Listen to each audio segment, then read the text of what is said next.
So, Ciao, please stay on stage. We have this final highlight of the event, which is the podcast that we're going to record live. It's going to be something like a summary of the conference. So I guess Ciao has the privilege to have a microphone on his head, so you can always take the word. Other than that, okay, Krasi, you have this huge responsibility to moderate a podcast with how many? What's that? 8? It's never happened. Are you? Okay, so then we will. I will give you this microphone and you can rotate the two of those.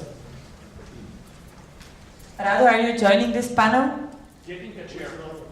Ah, really? Is that what's blocking us right now? Can we? Shall we start? Of course. Okay. A round of applause and then we keep quiet, right? That's the instructions. Yeah, that's Applause. Should we stand up for that? So now you listen to Krasi. Whenever he said to be quiet, you're quiet. Whenever he said noise. Actually, you have the exclusive opportunity to be part of the podcast. So just shout or, I don't know. Yeah, just say whatever you want. So I don't remember what's the next the number of the next episode, which I'm usually doing at the very beginning. I'm saying this is episode number something. So I don't know. Anyway, so for the people which are listening and they missed the conference, I would just ask everyone to just introduce really quick to say hey and whatever. Okay, I was the last guy to speak, so I'm going to be the first to introduce myself. I'm Martin Chauf. I'm working in a sports betting platform company, which is called SBTech. We're doing amazing stuff. I am responsible for the front-end application and everything that goes with it, including technology stack, bugs, protection incidents, stuff like that. It's kind of a fun job to do, very challenging. I love it. Hey, I'm Elizabeth Oliveira, and I'm a senior UX designer working for a company based in Dublin called Optum, and I also run my own startup called Soundtractor. It's based in Copenhagen, and I'm currently moving to Lisbon, and I like to be in between design and development. I used to be a front-end developer in the past, and right now I basically do design and my own open source project. So, my name is David Kopal. I work at Blueberry, which is a digital agency based in Prague. I work as a software engineer and I like Reason ML. Alright, my name's Monica. I'm working at a fintech company with engineering hubs in Sofia, Berlin, and Sao Paulo. And there I'm leading a team of something like 15 or so front-end engineers. And that's all I've got for now. Hi, I'm Misha. I was the first to speak. I work at Skyscanner. I'm a senior senior full stack engineer or something. It's been a long day. So, yeah. Hi, my name is Ilona. I'm a tester engineer at Central Startup in Berlin. And today my talk was about conversational sign-up with chatbot life experience with React and Redux. Hello, I'm Slobodan Stojanovic and I'm CTO of Cloud Horizon and Vacation Tracker. I'm mostly working with serverless and JavaScript. I'm often talking about that. Hi, I'm Radu Stankov. I'm head of engineering at Product Hunt and co-organizer of React Nata Conf. How are you?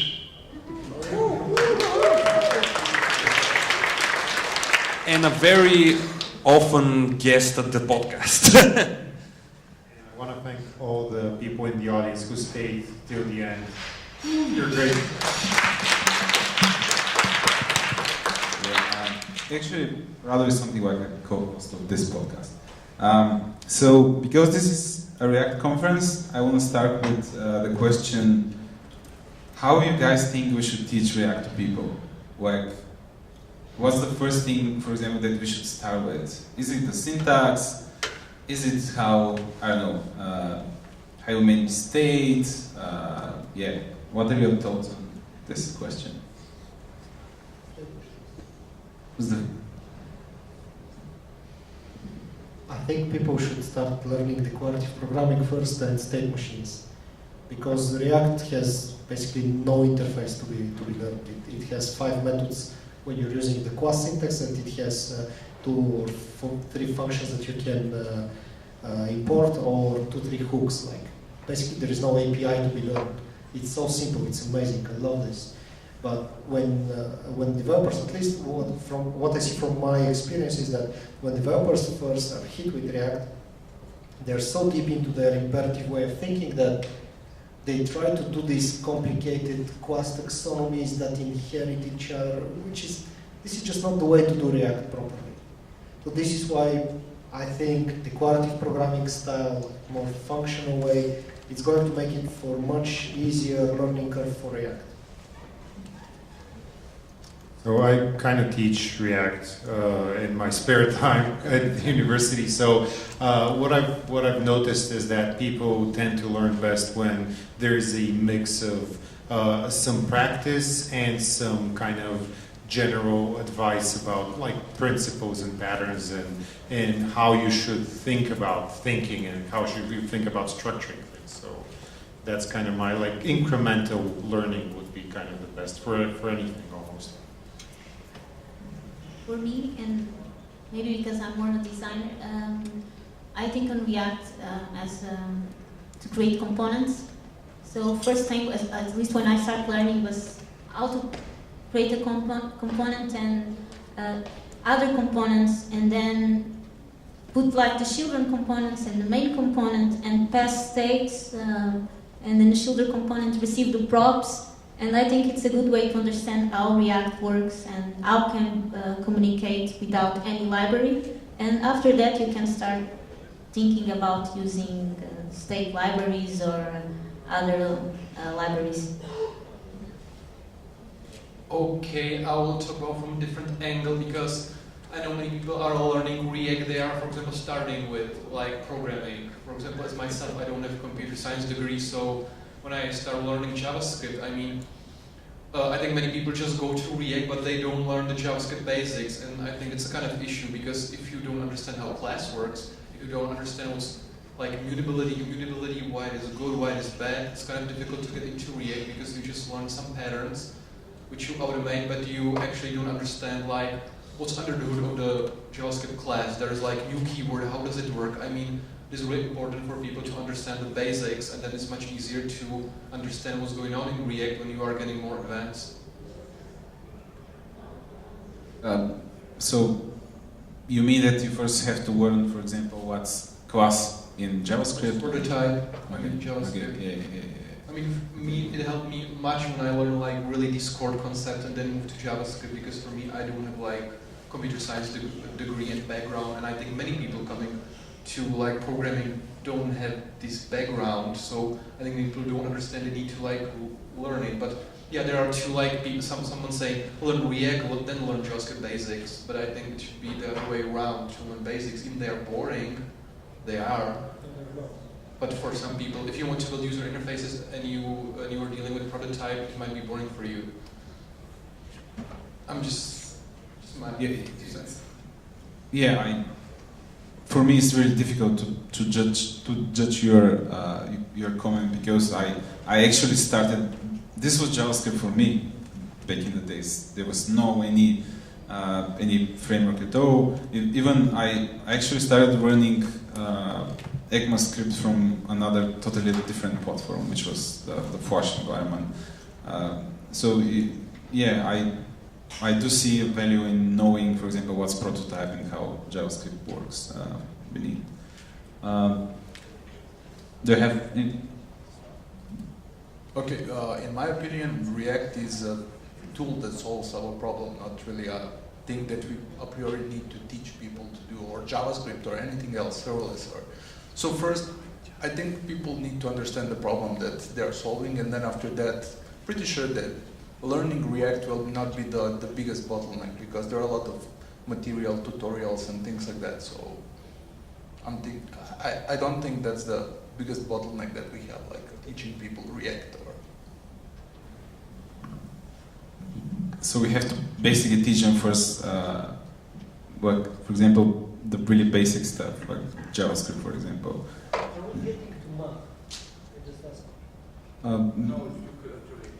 Because okay, so we started with how do we teach React, then we moved to okay, let's teach them programming. So now I'm just wondering what other basics they're going to learn before that. So are we going to start with math now? And before that, the English language.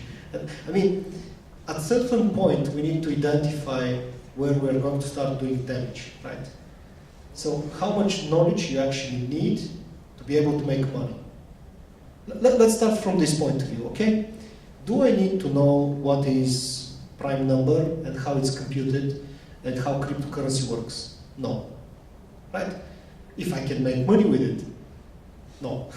But if I'm going to be a UI developer, for example, with React, can I write components without understanding any JavaScript? That's the actual question, right? Can I make money without actually learning what I don't need to learn? So if the answer is yes, so there is probably a React pattern we can teach them. Let's say in my company I have the pattern X. You learn to put the square box into the square hole.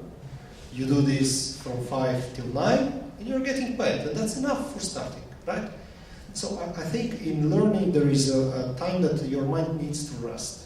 And when we're starting with, and even what I said about declarative programming and stuff, when I'm saying we need to teach them declarative programming, I assume that they know imperative programming first, okay? When I say they're starting to build taxonomy, so I expect them that they know OP and they actually know good OP. So I'm already trying to change their mind in a different paradigm. But again, it's not really needed. They need to be able to put up 2 by 2 equals 4, and it's fine. And this is a good starting point, I think. Shit. I completely disagree, by the way. Because by having this attitude, you basically think that you know it and you know nothing. Don't go to soft limit. No, it's not about it's about you need to know the fundamentals. You need to know what's prototype inheritance. You Okay, need to so know, wait. You need to know when you see the example of Radu of a function component to know, oh, that's a component. Just a second. This is not on record. I'm trying to repeat what you're saying, okay? Help me. I don't remember everything. So, some dude in the public is saying that he does not agree and that they actually need to learn more before they start. And this is actually a very good thing that don't always work in the real life. So you need to pay your bills, you need to eat from time to time, probably get new jeans and stuff like that. And if you can make some money, it's a good starting point. Yes, you're fully correct. People need to learn the basics. They need to know the basics in order to grow. But I was talking about getting immediately into a routine job, which is like, it does not require all of this knowledge. And it is possible to do so. But you should not do it. I mean, that's the And issue. who is going to do it eventually?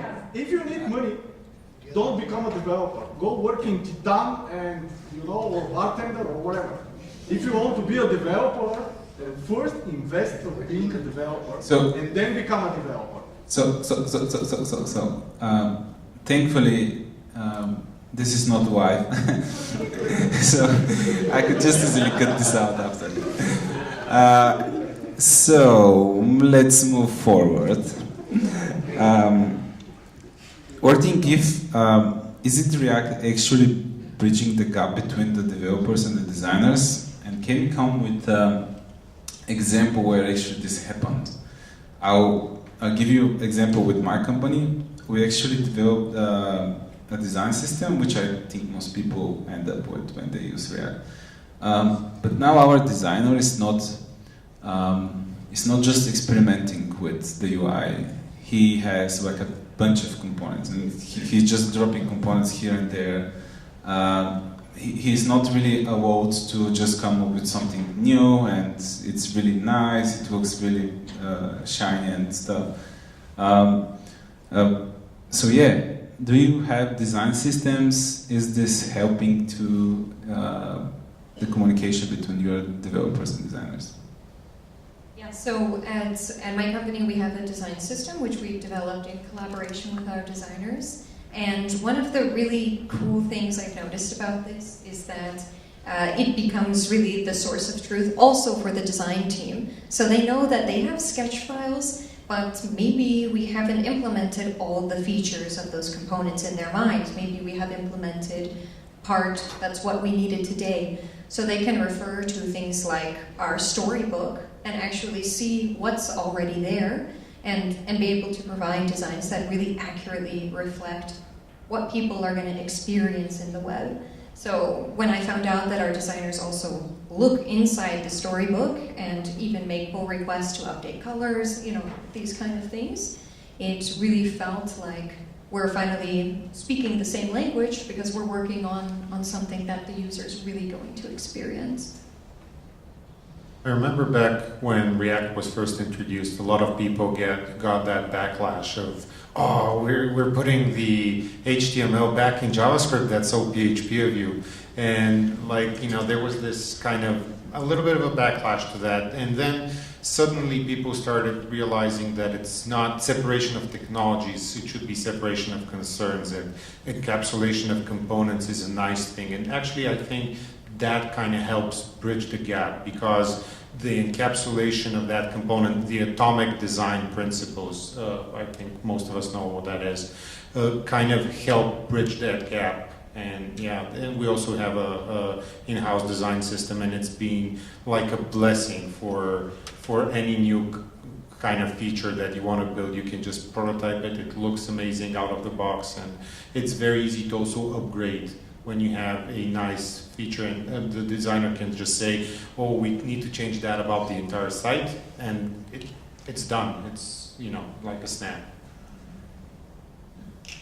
50% of design. I was joking for the Thanos snap, so 50% of the design is broken after the designers touch the components. Actually, that's my next question. What do you do to support this process? For example, we pay extreme. We are really extreme in the code reviews, for example, when we are touching some of these components. And we make sure that we update the style guide, for example, so the designers, when they check it next time, they see, this has changed a little bit. I for sure know that there are some efforts from the developer's point of view. So yeah, how's this working with you? This is a super difficult question, I think, because at the same time, when you create a design system, everything is consistent. But it's also easy to introduce that single point of failure. Because if you make a bug in your components and you roll it out, and you don't have the proper tests on the UI layer on the application level, maybe you are really missing the way it's truly being used. So I think there's no real way to get around this besides having tests on the library level and also making sure you are writing the right kind of tests in your application code as well. So finding a way that you actually roll out these libraries in a way that is kind of safe and realizing the impact that such a mistake could bring.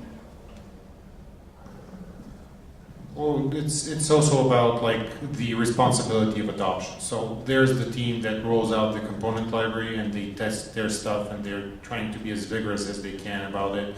But there's also, whenever I'm importing the new version of the component, it's on me to actually make sure that it works the way I expect it to work. So it's both sides of that equation, being vigilant and vigorous about, is the thing that I'm doing correct and is it behaving in the way that I want it to behave? Okay. Just a last note on this one. Any tools about that? In terms of, for example, I don't want to say styled components, but yeah, I have to say it. So, because styled components is a library which basically kind of makes this possible to design components which are coming with the CSS and everything. And there's a lot of tooling around cloud components, like generate a whole style guide just by having a component. So yeah, do you use any tools about that? Let's phrase it this way. Do you use any tools about managing your CSS in JavaScript externally? We are using Storybook, for example, and all of our styles we're using class is actually in another project. So it's not technically together with the components because we are injecting it on the page and because we have actually an entire unit changing the CSS and doing customizations of our platform. And this is, for us, for example, start components that doesn't really work. We've investigated it many times and tried to make it work because it's super cool, like less files, you know. I like having less files, but eventually for us it didn't work.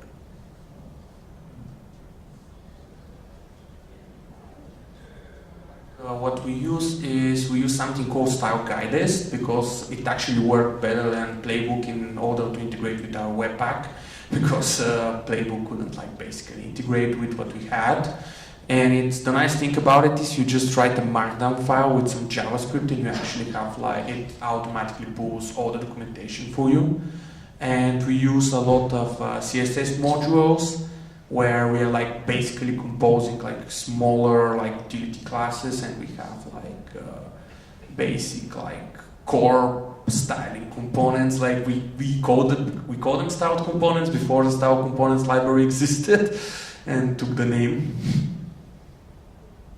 I use as well the style digest, and what I like is for each component you have a markdown file, and automatically it creates your documentation, and you just have your components folder as well, and it's very good if you want to create an isolated component outside of your product.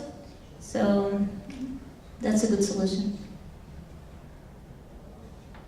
Okay, so I know that it was a long day, and I kind of want to wrap up this episode with one last question.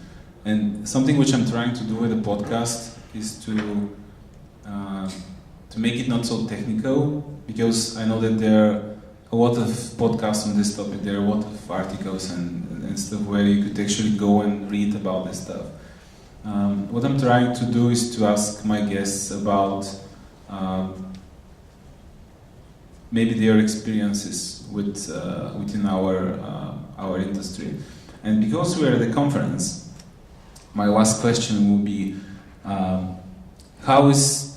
what it means to be a speaker at a conference. And this will be nice if you all just take the mic and just briefly say what you do and how this all going without going into 20 minutes talk about it. So for example, what I do is if I have an idea about the presentation, I make the presentation at home. I actually do make, I go through the whole presentation a couple of times at home, and not just looking at the slides, I'm actually making the presentation at home alone. Then maybe trying and making it at a meetup before the actual event. And then actually most of the people going to conferences without speaking there, they don't know that these people actually, sometimes they have to take a day off, they have to travel, which when you are young and immortal and you have no kids, it sounds really awesome, traveling and just meeting cool people. But sometimes it's tough, especially if your job is to speak a lot. It means traveling a lot, it means being 100% always with a smile on the face and everything. So yeah, how is about you speaking? For some reason I'm starting again. It's becoming a habit. Okay, when I do presentations, I like to show code, working code. I don't like showing only pictures. And I'm actually doing live coding sessions from time to time, which is a lot of fun because usually nothing works.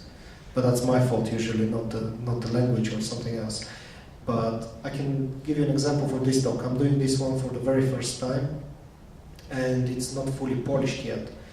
But the source code took me actually days of work to actually document, to actually create all the pictures, to develop it in a simple way. Because with this source code, I want to communicate an idea. I don't want to force people to use implementation, but I want to show how powerful a specific implementation could be.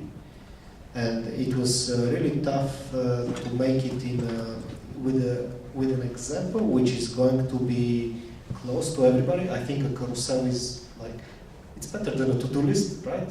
No? I still think carousel is better than a to-do list to show off such a feature. But again, it's even more than a day. If you want to show working code, if you want to share a bigger idea, it's definitely more than a day, and it's not like 5 minutes here, 5 minutes there. It actually requires focus, because I don't know the audience, right? There might be geniuses there and they could understand me with 2 sentences, or there might be people who want to start with development who won't understand anything. So when you're curating your content for tabula rasa, a known group, it's really pretty tough. And this is where I have the hardest time, usually. So for me, when I do my talks and when I create my slides, I try to create at least in a creative way, also in a way that it will make people follow their own ideas and realize that you don't need to be like an expert, good developer to achieve whatever you want to do. And I try to show okay, you can be a designer and you can use React and create your own things. You can be a musician and build your own things. So that's what I try to achieve with my talks, so people can create whatever they want. It's just you just need passion, I think. Just to be sure, the question is why we are speaking at conferences, right?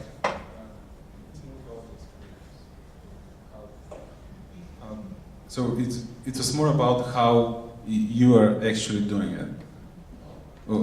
Like, do you spend time working on the presentation a lot at home or something?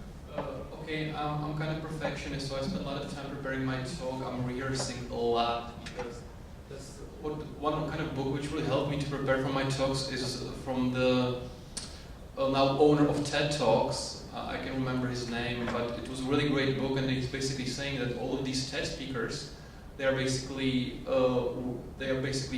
write their talk, and then they are rehearsing it till they know it in a way that they can put emotions in it. I mean, you know that when you are learning your talk at the beginning, it's just you are speaking like a robot, because you are thinking to really get all the concepts you need to cover, and later you are basically put emotions in it. So that's my strategy. I always present the stages. First, you just learn somehow, not exactly the words, but the idea of your talk, and then I'm ready to give a talk when I can put emotions in it, when I can do some, I don't know, body language with it, when I can, I mean, that's my preparation for talks.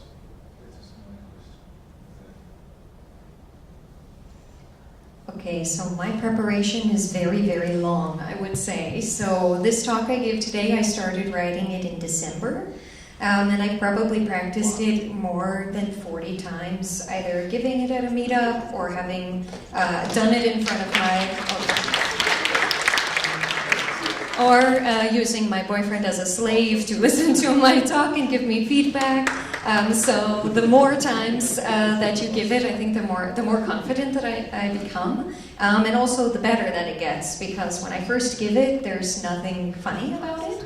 And if I try to make jokes at the beginning, they're really bad. So they kind of have to come up organically the more times you do that, and then it becomes kind of decorated with a little bit of humor.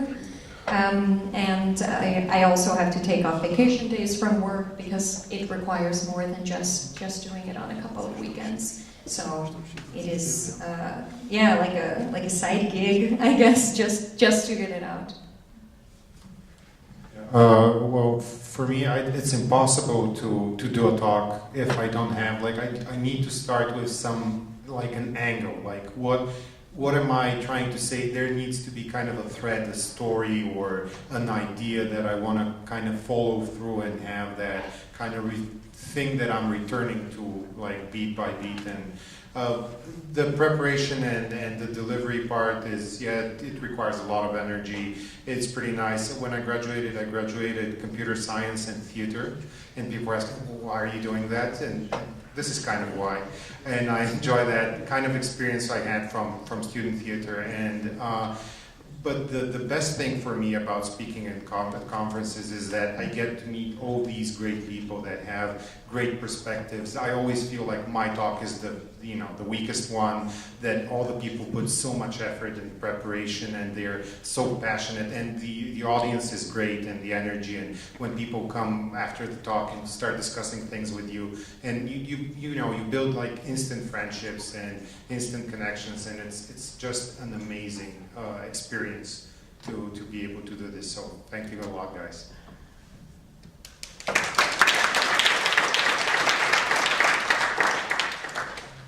Giving a talk at Meetups is a really nice approach to get insights from the public and understand from the people, and understand what is wrong, what is went wrong, what is good. And for me, what is really work is I always share my talks I have done too with my mentors. And actually I'm always seeking for some constructive feedback for them, and I'm very thankful for that.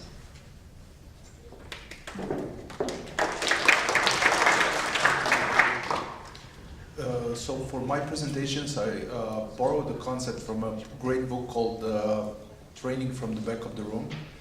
She explained the perfect training, 4 C's concept. So everything starts with connections, then there's then after connections there's concepts, then after that concrete practice, and in the end you have conclusion. So I start with that and with the storyline, and somehow end up with presentation. I should probably rehearse my presentations more, but after few rehearsals and everything, I start to hate the story. So that's a big challenge. But yeah, my main motivation is meeting people and learning more, because whenever I prepare a new presentation, I learn so many things.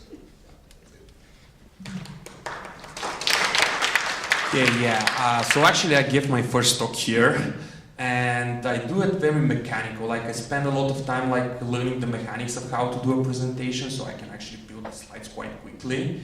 And a lot of people write or draw to make dots. I actually use slides. Like sometimes when I'm prototyping an idea, I just open Keynote and start dragging stuff and playing, okay, if I have to present this idea, how is this going to work? And usually what I do for my presentations is I have a lot of pieces. I want something to tell. I have a story, I have code around it, and then I build a narrative, exactly like Sobodan said, three parts of the whole thing. And I stopped rehearsing 2 or 3 years ago, because I started to get bored in my own presentations. I was giving once a talk where I had all the jokes, everything landed, everything was great, but I know what's coming, and it wasn't fun for me because I know what I was going to say next. And at some point it wasn't very fun. So I stopped rehearsing my presentations, and I just give them 2 or 3 times. And when I start knowing everything, I just stop giving the talk. Awesome. So this is exactly the message which I want to send with this episode. Speaking at the conference is hard as hell, I think. It requires a lot of work, preparation. If you're at the end of the conference, you have to spend the whole day just wondering how it's going to be, and it's stressful and stuff. But at the same time, it's really awesome for the reasons which they mentioned. So I know that there are a bunch of events here happening in Sofia. Radu is organizing the React Meetup. So talk with him, go try speaking there. It will be awesome, I guess. And I want to thank you all for staying so late, spending the day here. I want to thank to the organizers, to the speakers. Yeah, it was awesome being here. So, yeah.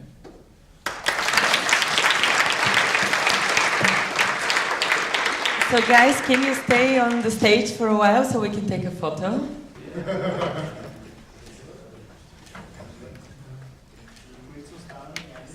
Anyway, let me say a few things. First of all, I would like to thank to a few people who just kind of randomly saved the day here. So, for example, Jordan, thank you. Thank you for helping us save the lunchtime together with Vlado. Where is Vlado? He's left. Okay. I believe my helper with please help me close the door is also here, a volunteer. So thank you. I would like to thank the whole like, interpret, and the technical support we had here. Javor over there with the camera, thank you. Alexander with the photography things. Who else? Philip helped us with the timekeeping. Anyone else? We had some photo help over there with the 360s. Anyone else I'm missing? And basically everyone else. Thank you guys. I really hope you are all joining us at the after party. So we were supposed to have the address, but like, do you know Vitamin P?